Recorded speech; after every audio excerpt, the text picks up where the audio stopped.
Hello दोस्तों, क्या आप भी हिंदी भूतिया कहानियाँ सुनना पसंद करते हैं? तो अगर पसंद करते हैं तो हमारे चैनल को सब्सक्राइब कर सकते हैं, क्योंकि इस पे आपको सत्य घटना पर आधारित दिल दहला देने वाली कहानियाँ सुनने को मिलेगी। तो चलो आज की कहानी शुरू करते हैं। ढोलकपुर नामक गांव में एक बहुत ही पुराना घर था। उस घर को सब लोग भूतिया और अपशुगनी घर कहते थे, क्योंकि जो भी वहां रहने आता उसकी किसी न किसी कारण से मृत्यु हो जाती। इसीलिए वो घर खरीदने के लिए कोई भी तैयार नहीं होता था। एक बार उमेश नाम के आदमी ने उस घर को बहुत ही सस्ते दाम में खरीद लिया और अपने बेटे दीपक के साथ सारा सामान लेकर वहां रहने आ जाता है।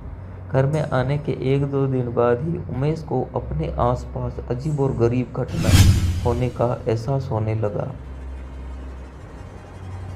पहले तो वह इसे नज़रअंदाज करता रहा, लेकिन घर में जब उसे किसी की मौजूदगी का एहसास होने लगा तो वह सतर्क हो गया।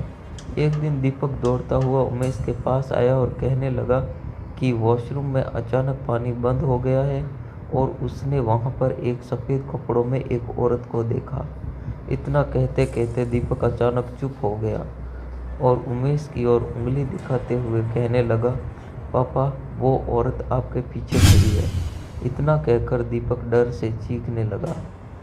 उमेश दीपक को गोद में उठाकर उसी वक्त उस घर से निकल गया।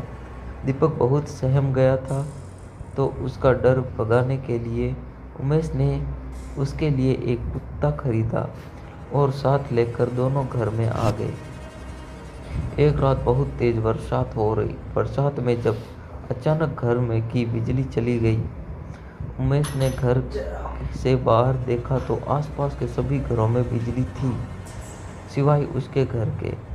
तो उसे लगा कि जरूर पावर सप्लाई में गड़बड़ हुई है। इतने में उमेश को दीपक के जोर से चिल्लाने की आवाज़ आती है। उमेश दौड़ता हुआ टॉर्च लेकर उसके पास जाता है। दीपक को दोबारा से घर में वो औरत दिखाई देती है। दीपक को सहमा देखकर उमेश अपने साथ बिजली ठीक करने के लिए ले जाता है। उनका कुत्ता भी यहाँ वहाँ देखकर जोर जोर से भौंकने लगता है। उमेश को आभास होता है कि कोई उनके पीछे आ रहा है। पावर हाउस का दरवाज़ा खोलते ही उमेश को एक लाश दिखाई देती है। लाश को देखकर दीपक भी डर के मारे चिल्लाने लगता है। उमेश अपने बेटे को लेकर तुरंत घर से बाहर भागने की कोशिश करने लग जाता है। घर से बाहर निकलते हुए अचानक उमेश का पैर दरवाजे के पास बनी लकड़ी की बनी सीढ़ियों में फंस जाता है और बहुत ही कोशिश करने पर भी वह पैर बाहर नहीं निकाल पाता है। दीपक अपने पापा को बाहर खींचने की कोशिश करता है, लेकिन काफ़ी प्रयास करने के बाद भी उसका पैर बाहर नहीं निकल पाता है। कोई उपाय न दिखने पर दीपक अपने कुत्ते को लेकर वापस घर के अंदर चला जाता है। तभी वो औरत दीपक को एक कमरे में खींचकर ले जाती है।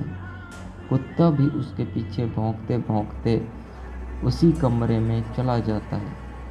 थोड़ी ही देर में कुत्ते के भौंकने की आवाज़ भी बंद हो जाती है और दरवाज़ा खुद ब खुद बंद हो जाता है।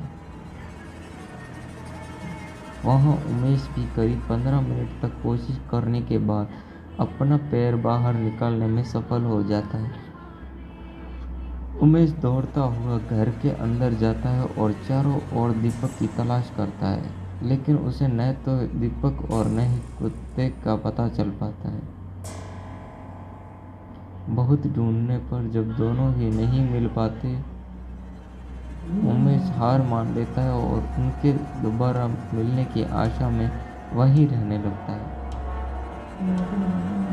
कुछ दिन बाद बिजली ठीक करने वाले इलेक्ट्रीशियन को बुलाता है, लेकिन घर में दाखिल होने से पहले ही वह दरवाजे से उल्टे पैर वापस लौट जाता है। उमेश के पूछने पर वो कहता है कि आपके घर में एक औरत, एक बच्चा और एक कुत्ते का भूत दिखाई दे रहा है। इलेक्ट्रिशियन की बात सुनकर उमेश बहुत ही दुखी हो जाता है। उसे एहसास हो जाता है कि उसका बेटा अब कभी भी लौट कर नहीं आएगा। जिसके बाद उमेश वो घर छोड़कर चला जाता है और कभी लौट कर नहीं आया। हमारी कहानी यहीं समाप्त होती है दोस्तों। अगर ये कहानी आपको पसंद आई हो तो प्लीज़ कमेंट, शेयर, लाइक ज़रूर करें और हमारे चैनल पर बने रहें। आगे और भी ज़्यादा मज़ेदार कहानियाँ आपको सुनने को मिलेंगी।